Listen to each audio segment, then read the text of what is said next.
Tirania de Aço capítulo 1061 O Lamento de uma Mãe. Esse capítulo veio de novelfull.net. Por favor, confira o site, link na descrição. Adela estava sentada no berçário do Palácio Imperial da Alemanha. Ela, como muitas das outras mulheres de Berengar, havia recentemente dado à luz outro filho.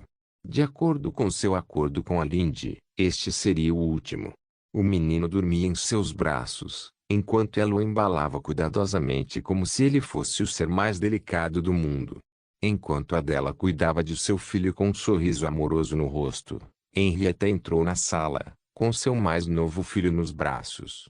A mulher correu até a prima e sentou-se ao lado dela enquanto ela fazia a pergunta que estava pensando. Como está o pequeno Manfred?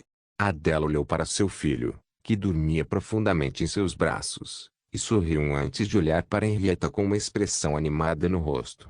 Manfred está bem. Ewaald diz que é um menino perfeitamente saudável. E você? Como está o pequeno Berengar? Havia um toque de inveja no rosto de Adela quando ela pronunciou o nome. De todas as mulheres de Berengário, só Henrietta fora abençoada com um filho que levava o nome do pai. Isso não apenas criou uma pequena brecha entre os dois primos, mas também todas as esposas de Berengário, que se perguntavam por que Henrietta recebia tratamento tão preferencial. Enquanto Berengar amava Linde de todo o coração e, de fato, considerava a mulher sua alma gêmea, ele adorava sua irmãzinha como nenhum outro. Henrietta disse que queria dar ao filho mais novo o nome de seu irmão, amante, e o homem não podia negar seu pedido. Berengar II, muito parecido com seu meio-irmão Manfred, era um menino com uma cabeça cheia de cabelos dourados. Seus olhos de safira eram exatamente iguais aos de seu pai, o que não era surpresa, considerando os laços de sangue que existiam entre seus pais. Como tantos outros de seus irmãos, havia um brilho inteligente nos olhos do menino enquanto ele examinava de perto todos os seus arredores com um olhar curioso. Berengar II raramente chorava, o que era considerado uma raridade mesmo entre os filhos mais inteligentes de seu pai. No entanto, o médico da família, que era um dos homens mais instruídos do mundo em biologia e medicina, determinou que não havia nada de errado com o menino. Henrietta refletiu sobre tudo isso depois de ouvir a pergunta de Adele e exibiu um sorriso orgulhoso ao falar sobre o seu filho mais novo. Nunca melhor. Na verdade, Berengário suspeita que o pequeno Berengário pode um dia ser o mais brilhante de todos os seus filhos. Embora eu não saiba exatamente que base ele tem para essa suposição, tudo o que ele me dirá é que ele pode ver isso aos olhos do menino, e que o menino é digno de seu nome. Naturalmente, no que diz respeito ao público, o pequeno Berengário é seu filho. Devo dizer que você tem uma capacidade notável de conceber gêmeos, Adela. Esse comentário fez as duas mulheres rirem. No que dizia respeito ao público, todos os filhos de Henrietta eram de Adela. Este pensamento foi divertido para os dois primos que consideraram a história totalmente inacreditável. Ainda assim, se o Kaiser disse que sua esposa Adela estava dando à luz vários pares de gêmeos, então o público não tinha motivos para duvidar de sua palavra. Depois de se divertir às custas do público, Adela e Henrietta colocaram seus filhos, Manfred e Berengar II, em dois berços diferentes antes de deixar o berçário de mãos dadas. Assim como Linde e Honoria, Adela e Henrietta compartilhavam um vínculo especial entre as duas e preferiam a companhia uma da outra enquanto o marido não estava por perto para enchê-las de amor e carinho. Adela assumiu a liderança e conduziu Henrietta ao bar do palácio, onde o barman sempre trabalhava em seu horário normal.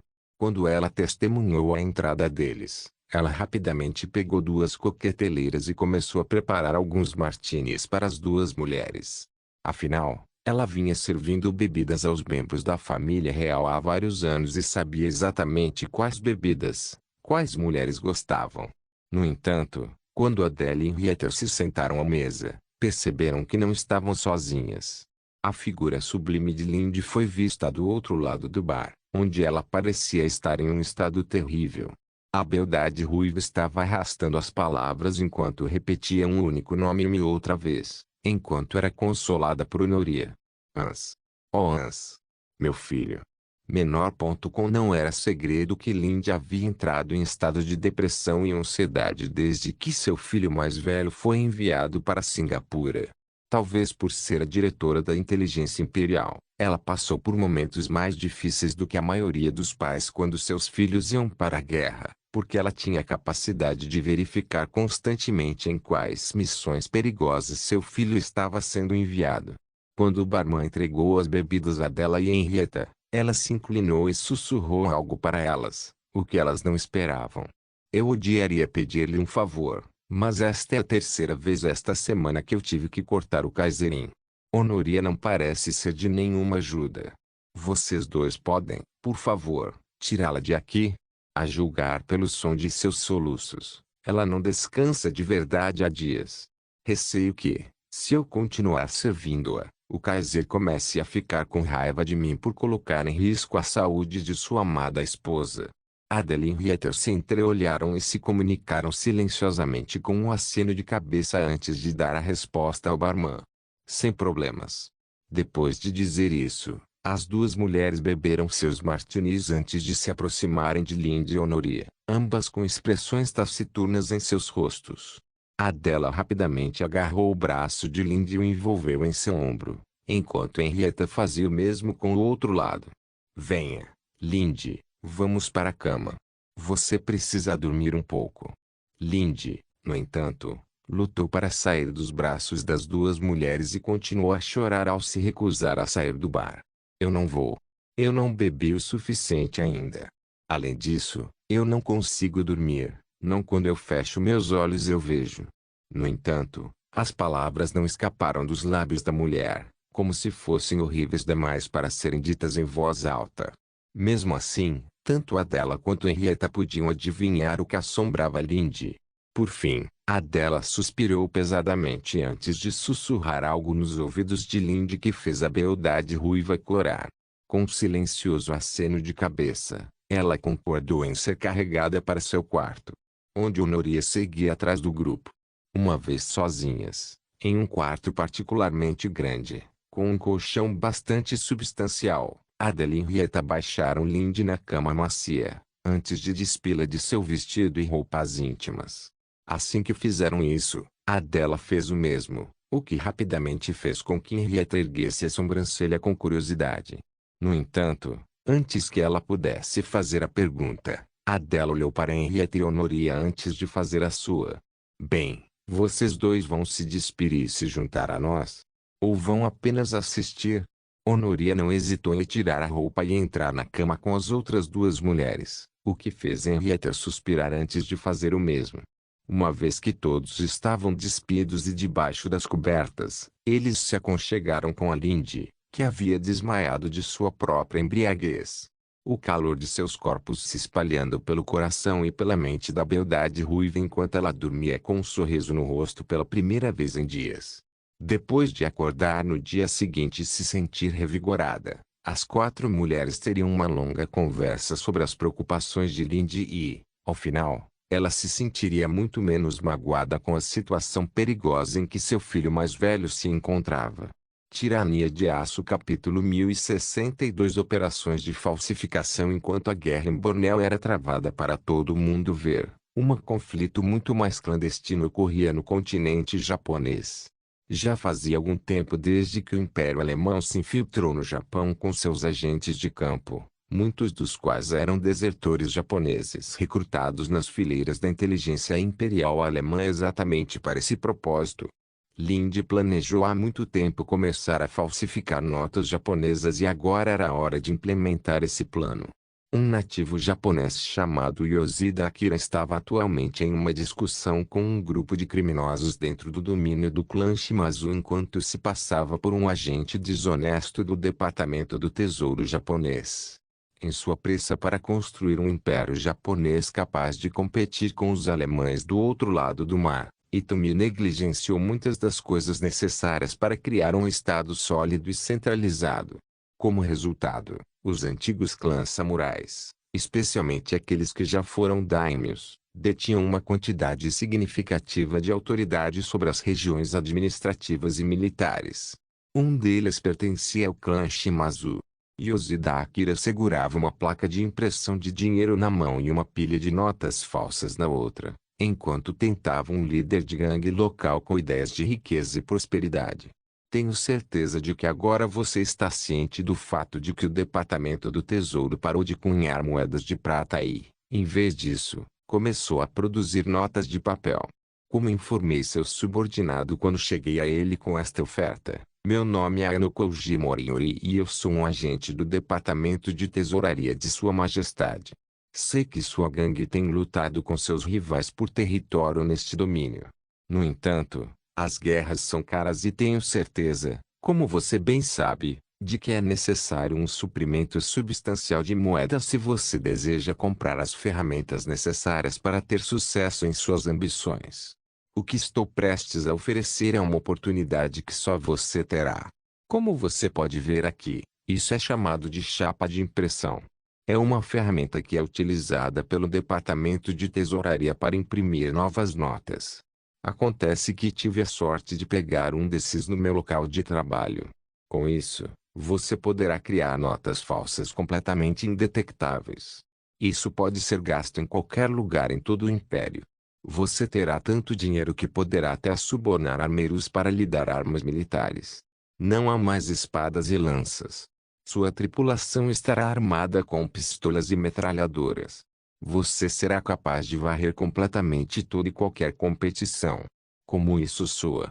O líder da gangue, que era um homem de meia idade, com cavanhaque, cabelos longos e despenteados e cicatrizes graves no rosto, sorriu e, ao fazê-lo, revelou a falta de dentes. Quando um subordinado dele o informou sobre esta oportunidade, ele não acreditou honestamente no que lhe foi dito. No entanto, olhando para a chapa de impressão, junto com as grandes pilhas de dinheiro falsificado que Yoshida Akira exibiu como prova das habilidades da chapa, o líder da gangue não pôde deixar de se interessar.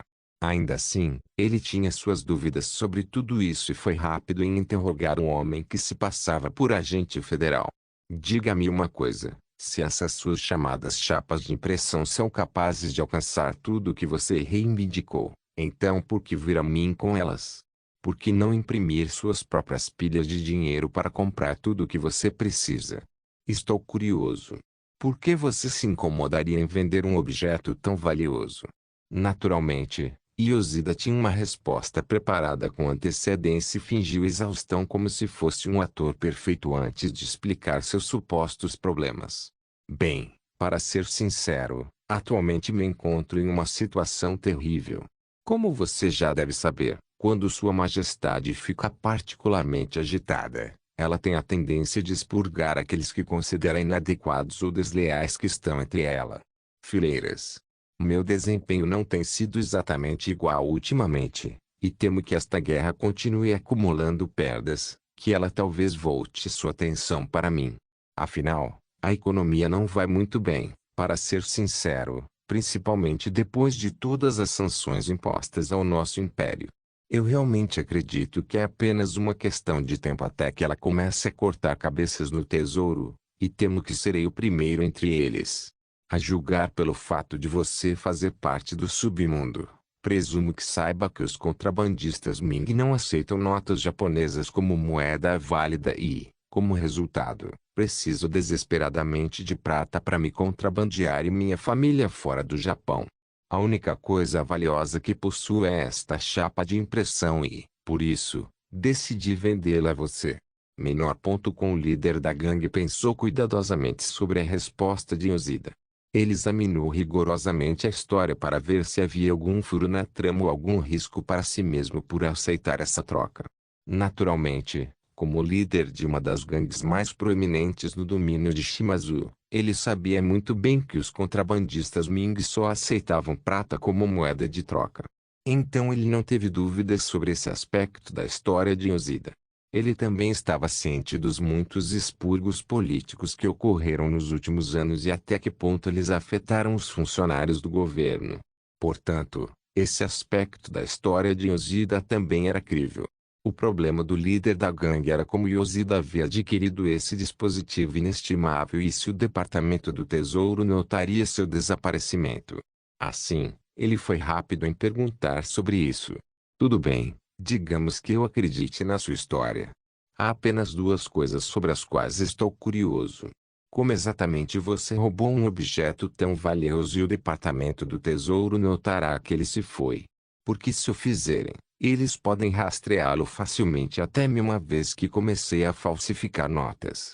Ao contrário do que o líder da gangue esperava, Yosida tinha um sorriso confiante no rosto enquanto se recostava na cadeira como se tal pergunta fosse terrivelmente boba. Ele balançou a cabeça antes de responder com o tom mais seguro que conseguiu. Não precisa se preocupar com isso. A tesouraria tem uma política que, após a impressão de uma certa quantidade de cédulas, eles descartam essas placas. Porém, apesar de terem sido marcadas para reciclagem, essas as chapas de impressão ainda são mais do que capazes de produzir mais alguns milhões de notas que são adequadas o suficiente para a circulação. Eu simplesmente tirei um desses da lixeira. Garanto que ninguém notou o que fiz, e esta placa ainda é extremamente útil. Mesmo depois que suas notas falsas entrarem em circulação, elas serão totalmente indetectáveis. Portanto, o Departamento do Tesouro terá muita dificuldade em rastreá-los até você e sua gangue. Então, se você estiver interessado, meu preço é razoável de 1.000 taéis de prata. Se você puder me dar isso, então a placa de impressão é sua. O líder da quadrilha pensou nesse preço por alguns instantes enquanto coçava o cavanhaque. No final, ele sorriu e acenou com a cabeça antes de aceitar a troca. Negócio. Um sorriso largo surgiu no rosto de Yosida, não por causa da escassa quantidade de prata que ele ganhou, mas porque ele sabia que em todo o continente japonês, placas de impressão como essas estavam sendo entregues a gangues criminosas que começariam a produzir uma enorme soma de falsificações. Notas que fariam a inflação subir rapidamente, afundando assim a economia japonesa nos próximos dias. Depois de fazer a troca, Yosida voltou para casa segura, onde relatou a seus superiores sobre o sucesso de sua missão. Tirania de Aço capítulo 1063 Um ato final de serviço Meses se passaram desde que Anne se formou pela primeira vez na Academia de Guerra Aérea e entrou no serviço ativo. Era agora o meio do outono e, durante esse período, os japoneses sofreram pesadas baixas durante sua campanha em Bornéu. Dentro das fronteiras do Reich, estava ocorrendo uma conversa entre um soldado da ativa e seu médico. Embora nenhum deles soubesse disso naquele momento, os efeitos que esse encontro teria sobre o destino do mundo seriam monumentais. O idoso médico olhou para o veterano grisalho com um olhar de pena. Ele suspirou pesadamente antes de revelar a má notícia. Lamento dizer isso, mas parece que você tem câncer de pulmão terminal. O soldado em questão não era outro senão o sargento Morlach Graf von Wichten. Um homem que passou toda a sua vida adulta a serviço de Berengário e de sua casa. Como alguém que enfrentou a morte em várias ocasiões, Lache reagiu ao seu destino sombrio melhor do que a maioria. Em vez de questionar se o médico estava maluco, ele simplesmente fez uma pergunta simples. Quanto tempo eu tenho? O médico ficou honestamente surpreso com o fato de o homem estar tão confortável, apesar de saber que ele foi diagnosticado com uma doença terminal. Lache não foi o primeiro homem a entrar em seu escritório no mês passado, com uma condição igualmente fatal. No entanto, ele foi o mais rápido a abraçar a morte. Pensando nisso, o médico admirou a bravura do soldado antes de comentar seu estado. Você tem no máximo 6 meses de vida. Embora seja provável que morra antes disso. Sugiro que ponha seus negócios em ordem o mais rápido possível. Depois de ouvir que ele tinha apenas 6 meses de vida, Lache suspirou e acenou com a cabeça antes de sair do consultório médico. Como um soldado ativo de operações especiais com uma família, ele havia escrito seu último testamento há muito tempo. No entanto, ele era apenas um membro alistado e, por causa disso, suas economias estavam longe de ser suficientes para sustentar sua família depois que ele faleceu. Ele não tinha ideia de como iria dar a notícia a seus entes queridos, nem como eles sobreviveriam quando ele morresse e fosse enterrado. As notícias chegaram aos ouvidos de Berengar sobre a condição de Lache quase tão logo foram descobertas. O homem era um herói de guerra do mais alto calibre e serviu Berengário por muitos anos. Naturalmente, Berengar prestou atenção à carreira do homem enquanto ele continuava a conduzir a guerra em todo o mundo. Perder um homem de tal status, e ainda assim para o câncer, Berengar sentiu que era um fim inadequado para uma vida inteira de glória e valor. Assim, após saber dos diagnósticos de Lache, ele largou tudo para se encontrar com um homem que havia sido leal a ele por mais de uma década. Lache não voltou imediatamente para sua casa e informou sua família sobre sua condição. Embora estivesse de licença, ele decidiu passar o dia sozinho em seu restaurante favorito enquanto contemplava seu destino em silêncio. O homem estava tomando uma xícara de café quando a coisa mais inesperada aconteceu. O Kaiser entrou no restaurante, vestido à paisana antes de se sentar na mesa à sua frente. Imediatamente, Lache adivinhou exatamente por que uma figura tão importante havia parado para visitá-lo e zombou antes de fazer um comentário grosseiro. Eu deveria saber que você descobriria sobre minha condição antes mesmo que eu tivesse tempo de alertar minha família. Então, a que devo prazer? Menor. Com Berengário tinha uma expressão severa no rosto enquanto pedia uma xícara de café para si mesmo. No momento em que chegou, ele puxou seu frasco e derramou uma dose de uísque dentro antes de oferecer o mesmo a Lache. O homem não recusou um presente tão generoso, e assim os dois ficaram sentados em silêncio por algum tempo antes de Berengário finalmente falar. Você serviu em minhas forças armadas desde que eu era nada mais do que um conde humilde. Durante esse tempo, você provou ser um herói de guerra da mais alta ordem e foi premiado por seus esforços no campo de batalha.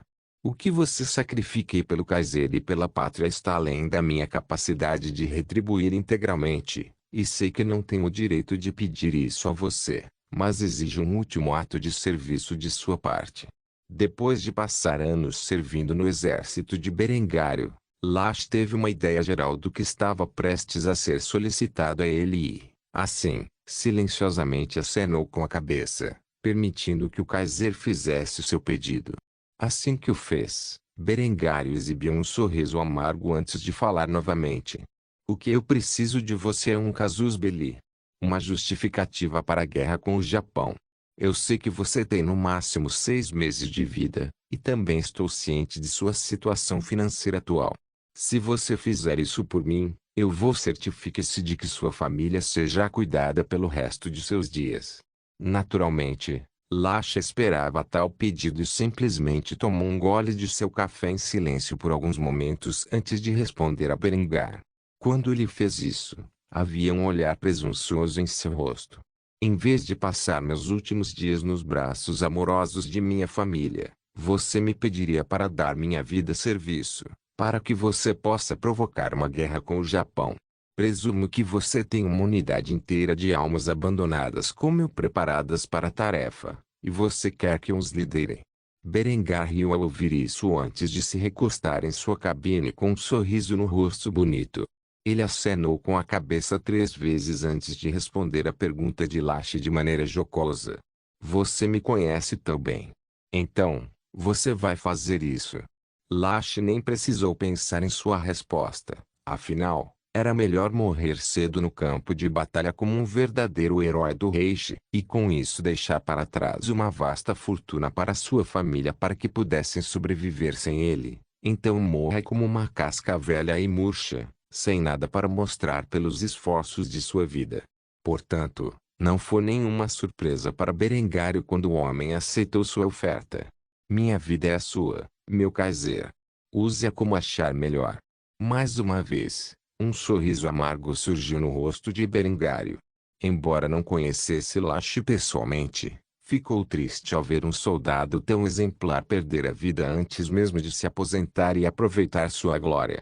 Assim, com um suspiro pesado, ele se levantou e se preparou para partir, mas antes de fazê-lo, deixou para trás uma última declaração.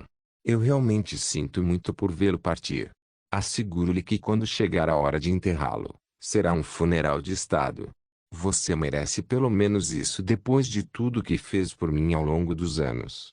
Em resposta a isso, Lache simplesmente acenou com a cabeça em silêncio e observou Berengar deixar a lanchonete com uma expressão sombria no rosto. Quando voltou a olhar para a mesa à sua frente, notou que Berengário havia deixado pagamento suficiente para as bebidas de ambos, junto com o suficiente para ele pedir uma boa refeição. Ele decidiu naquele momento que não informaria a sua família sobre sua doença, porque preferia que eles se lembrassem dele como um homem que deu sua vida a serviço de seu Kaiser e de sua pátria. Tirania de Aço capítulo 1064 Uma declaração de guerra. O sargento Morlach Graf von Wickten não poupou tempo para se preparar para sua última missão. Despediu-se da família, que não fazia ideia de que esta era a última vez que o veriam, antes de partir de avião para a ilha de Bornéu. Durante a viagem, Lache e sua unidade de soldados com doenças terminais foram informados de que sua tarefa seria simples. Seu objetivo era atrair o exército imperial japonês para atacar sua unidade. Como eles fariam isso era um método bastante simples. De acordo com o tratado entre a Alemanha e o Japão, o rei foi proibido de desempenhar um papel ativo no conflito e não foi autorizado a sobrevoar a ilha de Bornéu. No entanto, eles foram autorizados a fornecer apoio não combativo ao Império Majapaiti, que era exatamente como Lache e seus homens provocariam o exército imperial japonês a atacá-los. Quando Lache e sua unidade chegaram à ilha de Bornéu, eles receberam uniformes com padrão de camuflagem Majapaiti para usar em sua operação. No entanto, havia algumas pequenas distinções entre esses uniformes e os que seus aliados usavam. Na verdade, essas roupas tinham marcas alemãs, difíceis de notar, pois sua cor era um verde oliva opaco, que combinava bastante com o uniforme. Depois de aplicar tinta camuflada em seus rostos e antebraços, os soldados alemães pegaram seus fuzis semiautomáticos G-27 e caminharam até a linha de frente do conflito, que estava rapidamente desmoronando para a força de invasão japonesa. Lache e seus homens finalmente seguiram em direção ao mato, onde começaram a inspecionar a área. Eles puderam ver uma brigada de infantaria japonesa marchando pela selva a cerca de 500 metros de distância, que começaram a relatar por meio de seu operador de rádio de volta às linhas de retaguarda. A princípio, os japoneses não avistaram os alemães e continuaram marchando cada vez mais perto de sua posição. Mas quando Lache mudou intencionalmente de posição, um soldado a cerca de 50 metros de distância percebeu seu movimento e não hesitou em abrir fogo contra a posição alemã. Mal havia um esquadrão de homens selecionados para esta operação e, uma vez que eles foram alvejados por um soldado, mais uma centena de tiros em seu local. Embora soubessem que seu dever era morrer nesta missão, eles se protegeram e responderam ao fogo, esperando pelo menos derrubar o inimigo o suficiente para trazer honra ao Kaiser e à pátria. Lache apontou para a mira de ferro de seu rifle semiautomático e puxou o gatilho, enviando instantaneamente um projétil de 8 mm para baixo e para o torso do inimigo. Os soldados japoneses nem perceberam quem realmente eram os alemães e continuaram a atirar em sua posição. Um por um, os soldados alemães caíram sob balas e morteiros. Afinal, eles estavam enfrentando milhares de soldados que corriam para suas posições, e havia apenas 10 deles para começar. Ainda assim, eles conseguiram tomar aproximadamente o valor de uma empresa dos japoneses. No final, Lache estava sozinho. Sabendo que a sua morte estava próxima, ele puxou uma de suas granadas e se levantou para jogá-la em um inimigo próximo. Ele gritou com cada centímetro de sua força seu grito de guerra antes de jogar a granada no ar. Para Kaiser e pátria. Quando a granada voou pelo ar, uma rajada de balas rasgou seu peito, fazendo-o cair de costas no chão lameado, de braços abertos, com o rifle na mão. Quando Lache deu seu último suspiro, ele poderia jurar que viu uma beleza alada de cabelos platinados descendo em sua direção com a mão estendida. No momento seguinte, a vida desapareceu dos olhos do sargento Mor e os japoneses cercaram os cadáveres da equipe de reconhecimento morta. Foi só depois de observarem cuidadosamente os cadáveres que os soldados japoneses perceberam o quanto haviam estragado tudo. Ao contrário do que pensavam, estes não eram soldados Majapaiti. Suas feições eram muito angulosas, refinadas e majestosas. enquanto as marcações em seus uniformes eram diferentes do que os japoneses haviam encontrado antes. Apesar das óbvias características europeias, os praças do exército imperial japonês ainda não reconheciam quem haviam matado. Foi necessário o exame de um oficial para perceber que eles haviam violado o tratado e matado uma unidade de apoio alemã. Uma expressão de medo surgiu no rosto do oficial, que saiu de cena com um pânico nos olhos. Ele rapidamente se aproximou do oficial de comunicações mais próximo e deu-lhe um comando. Menor ponto com retorno à base. O tratado foi violado e a guerra agora é inevitável. Devido à natureza avançada das comunicações alemãs, a morte do sargento-major Landgraf von Richthofen e sua unidade de reconhecimento foi imediatamente relatada ao alto comando alemão, muito antes de Itami poder saber desse desenvolvimento.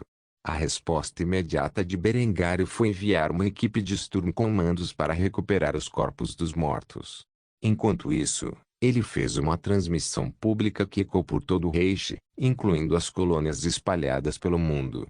Ao contrário de suas aparições públicas habituais, Berengário não usava sua insígnia imperial. Em vez disso, usava seu uniforme militar, que era um sinal revelador para qualquer pessoa com cérebro de que o Kaiser estava prestes a declarar guerra. As sobrancelhas de Berengar estavam franzidas e sua expressão era furiosa quando ele pegou o microfone e fez sua declaração. Aproximadamente às 9 horas, na ilha de Bornéu, um esquadrão de soldados alemães, que forneciam apoio não combativo ao Império Majepaiti, foi assassinado pelo exército imperial japonês em um ataque não provocado. Entre os mortos estava o sargento-mor Landgraf von Richthofen, que, como muitos de vocês sabem, está entre os heróis de guerra mais condecorados do Reich. Nos últimos anos, deixei clara minha posição sobre o Império Japonês e seus métodos belicistas. E, no entanto, fiz o possível para manter a paz entre nossos dois reinos. Porque acredito que a guerra é indesejável e só deve ser travada como último recurso. A esta altura todos vocês estão cientes da minha paciência, e mesmo depois que nossos pilotos foram atacados nos céus de Bornéu, eu me esforcei para negociar com o Japão e, ao fazê-lo, tenho vergonha de admitir que fiz certas concessões que em nada beneficiou nosso império. Tudo em prol da paz. Mas não mais. É com orgulho que anuncio hoje que finalmente enfrento esta batalha, e com a mesma determinação com que sempre enfrento a batalha. E isso é: lute até o fim. Eles queriam. Eles o terão. Eles desejam destruir a Alemanha. Sou eu quem mostrará a eles quem será destruído. Ao povo japonês, pelo qual só tenho simpatia, podem agradecer ao criminoso comum Itami Ryu por isso. A senhora Itami Ryu, com esta guerra, iniciou o maior absurdo militar, pelo qual qualquer líder ou senhor da guerra já foi responsável. Ela está travando uma guerra, que de uma forma ou de outra destruirá o Japão. Ao concluir esta declaração de guerra, aplausos estrondosos ecoaram por todo o Reich com gritos repetidos de uma única palavra: guerra, guerra, guerra, guerra. O povo alemão lutou contra selvagens primitivos nas fronteiras por muito tempo. Os repetidos contratempos em suas negociações com o Japão criaram uma sede de sangue como nenhuma outra e, com a morte de um dos maiores heróis de guerra do Reich, essa fúria atingiu o ponto de ebulição. Imediatamente após fazer este anúncio, Berengário desdobrou todas as forças localizadas nos oceanos Índico e Pacífico para convergir para o Império Japonês. O Império Alemão estava agora oficialmente em guerra. Uma guerra que os alemães não parariam de travar até que as próprias fundações que Itami havia construído fossem reduzidas a cinzas. Nublinotas. Isso clã finalmente depois de tantos capítulos a guerra veio. Eu estou com altas expectativas sobre esse arco Tirania de Aço capítulo 1065. Pouco depois da declaração de guerra de Berengar, Itami recebeu notícias dos crimes de suas próprias tropas. Quando Bornéu estava prestes a cair em suas mãos, seus soldados mataram um grupo de batedores alemães e, ao fazê-lo, trouxeram a guerra ao seu império. Naturalmente, a beldade albina desconfiava das circunstâncias. Pelo que ela foi informada, Os soldados alemães estavam equipados com uniformes de padrão Majapaíti e pintaram a pele em uma floresta camuflada. Era quase como se a Alemanha estivesse deliberadamente atraindo suas tropas para o ataque. Itomi não deixaria seu rival passar por uma bandeira falsa como esta. Ela simplesmente não conseguia entender por que lhe sacrificaria um herói de guerra nacional no processo. A imperatriz japonesa nunca saberia que os cordeiros sacrificados eram todos soldados com doenças terminais que morreram a serviço de seu país em troca de ter suas famílias cuidadas pelo Estado. Nada disso era importante neste momento, no entanto.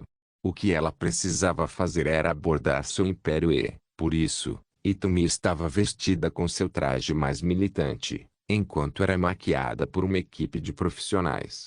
Depois de terem certeza de que sua imperatriz parecia feroz, Itomi saiu para a varanda de seu palácio real e se dirigiu aos soldados reunidos com uma expressão severa em seu rosto bonito.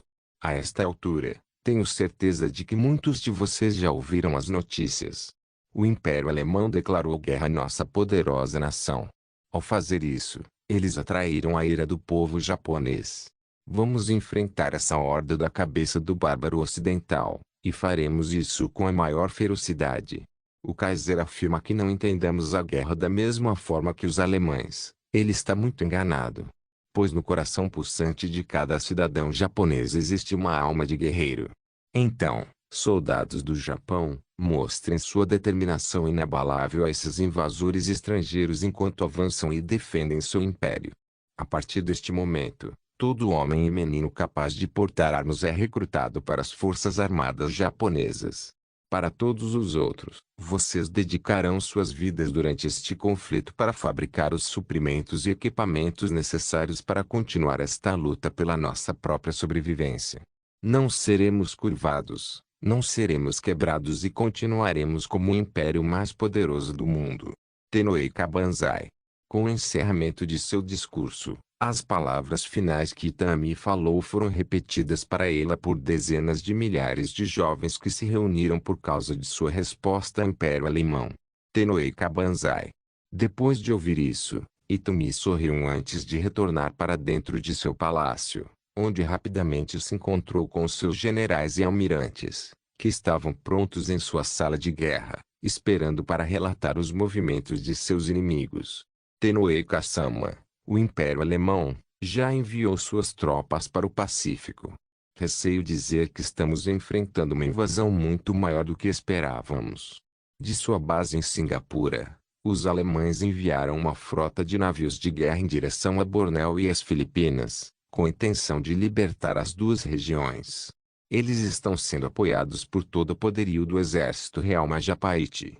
Estimamos que nas próximas 2 semanas, um total de 200.000 soldados serão mobilizados para a área.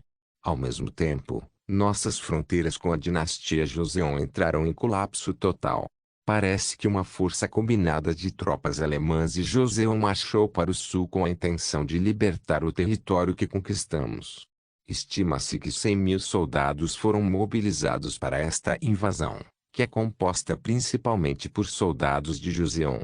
Começamos a implantar 3 divisões das unidades que anteriormente tinham a tarefa de proteger a pátria para reforçar nossas tropas estacionadas na Península Coreana, junto com outras 5 divisões para as Filipinas e Bornéu. Itomi acenou com a cabeça concordando com essas implantações, antes de encarar o general diretamente nos olhos. Sua voz arrepiante ecoou na sala silenciosa.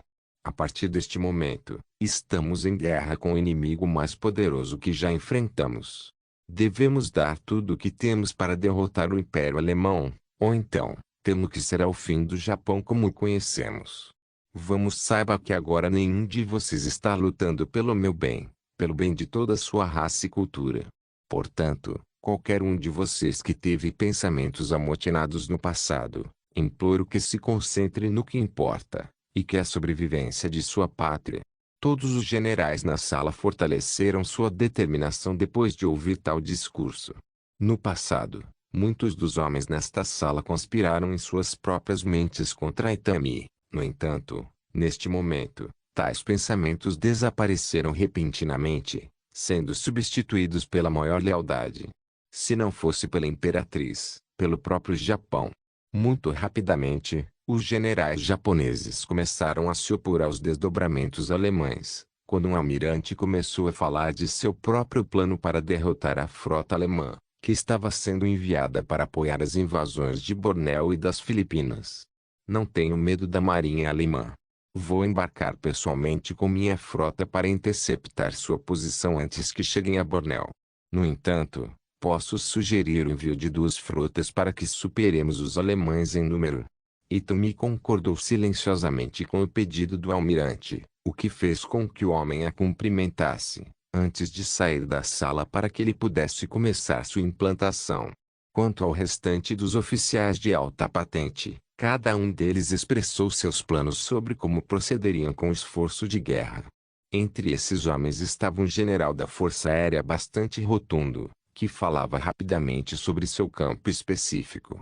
Tenuike-sama, seria mais sensato começar a posicionar nossos aviões de guerra estacionados nas Filipinas e em Bornéu para interceptar a Luftwaffe.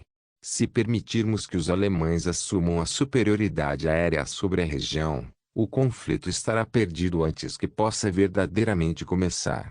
Itomi mais uma vez acenou com a cabeça em silêncio para a sugestão do general, o que o levou a latir comandos para um operador de comunicação próximo, que transmitiu a mensagem do general às tropas estacionadas nas regiões afetadas.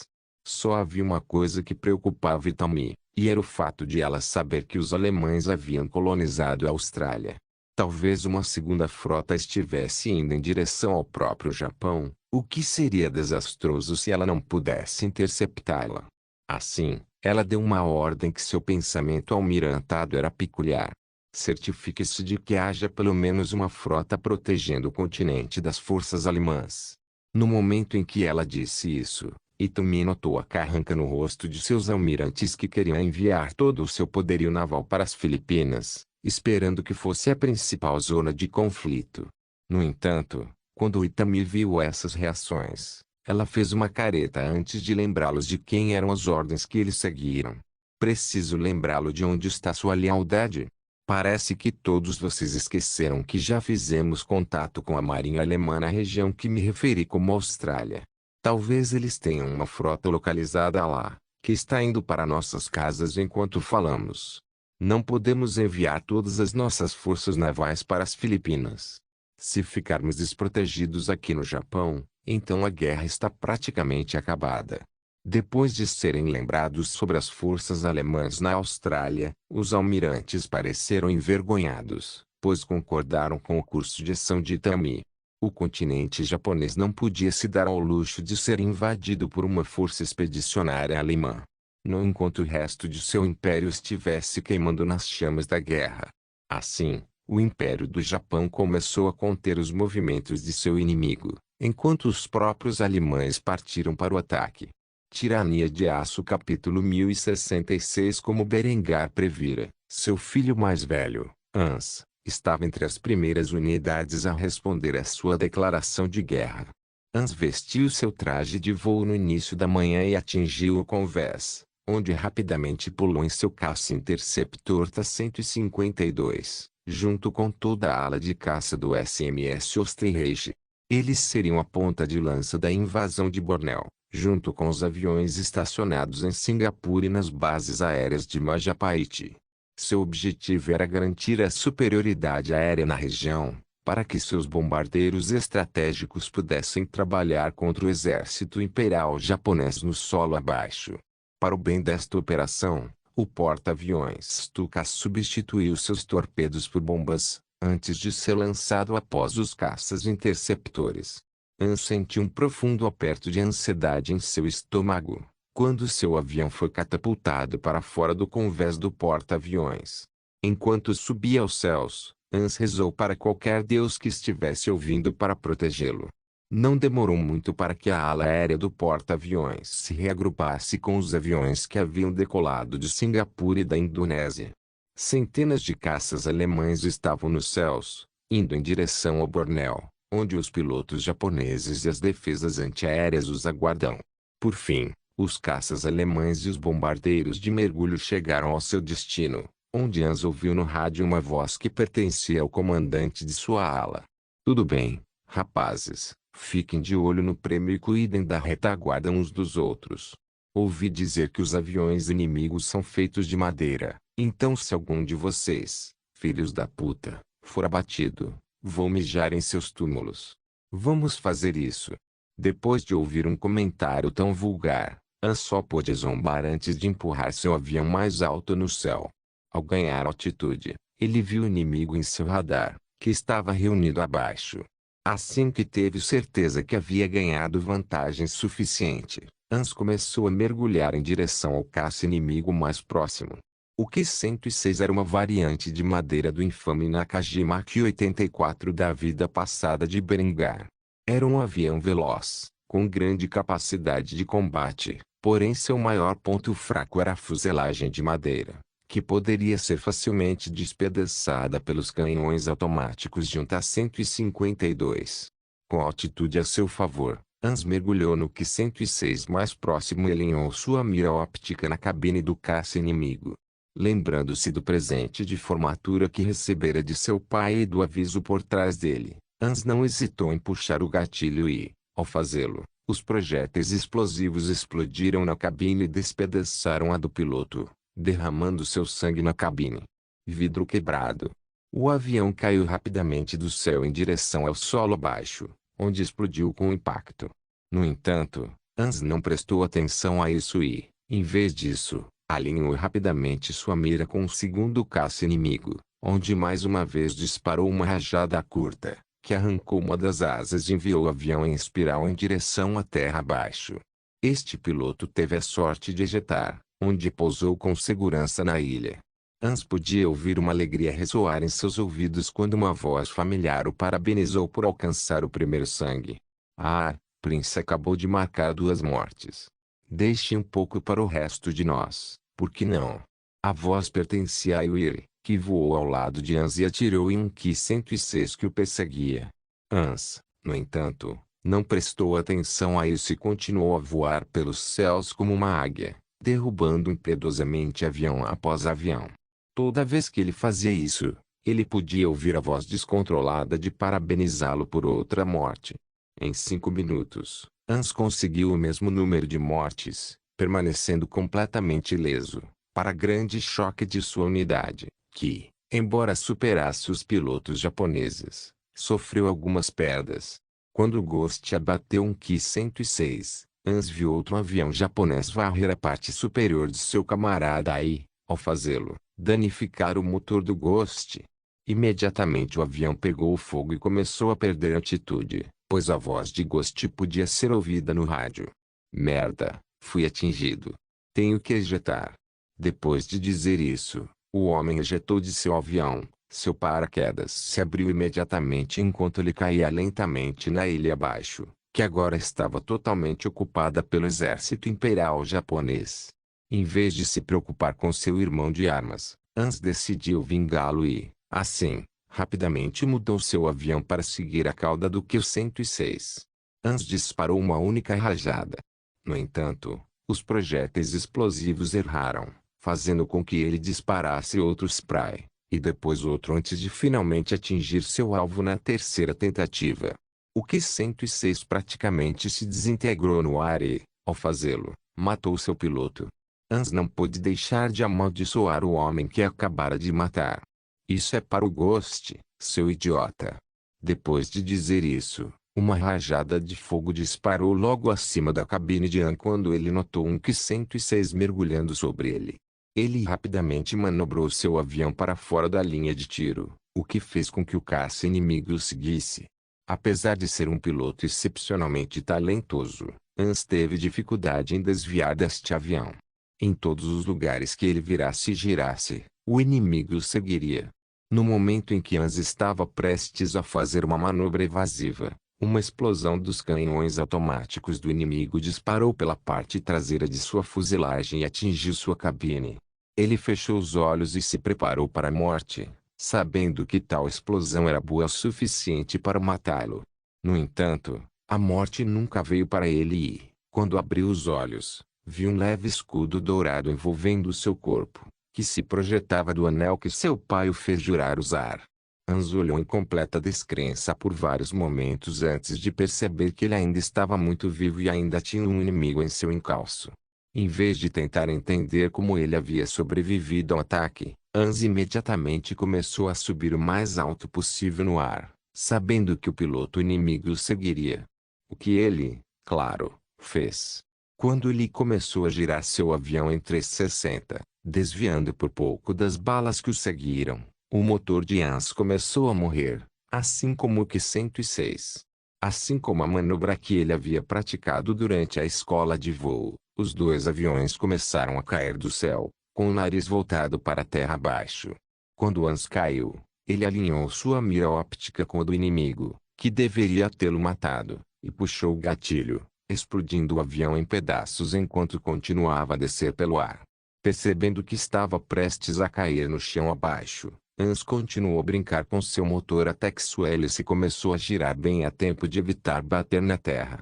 Ele puxou com toda a força o joystick e subiu apenas o suficiente para que o fundo de seu caça batesse no topo das árvores de Bornéu, onde ele gritou de alegria enquanto subia de volta ao céu para poder lutar mais uma vez. Depois de abater um total de 25 caças, o avião de Hans estava muito danificado para continuar lutando e, portanto, ele informou a sua unidade que retornaria ao porta-aviões para reparos. Hans atingiu o convés com absoluta precisão antes de pular de sua cabine, onde foi saudado pelos aplausos dos outros pilotos que haviam sido forçados a pousar. Entre esses pilotos, estava Yuri, que havia obtido 5 mortes confirmadas. No entanto, isso não era nada comparado a Hans. O homem agarrou o adolescente e o abraçou com força antes de lhe dar um apelido que duraria até o fim dos tempos. Lá está ele. Nosso príncipe carmesim. 25 mortes confirmadas em uma batalha, absolutamente lendária. Agora você não é apenas um as, mas eu estaria disposto a apostar minha bola esquerda que você conseguiu uma cruz de ferro depois do que acabou de fazer. Hans só pôde sorrir e aceitar os aplausos que recebia de seus colegas pilotos e de vários membros da tripulação do convés, que ouviram exatamente o que o menino havia realizado durante sua primeira operação de combate.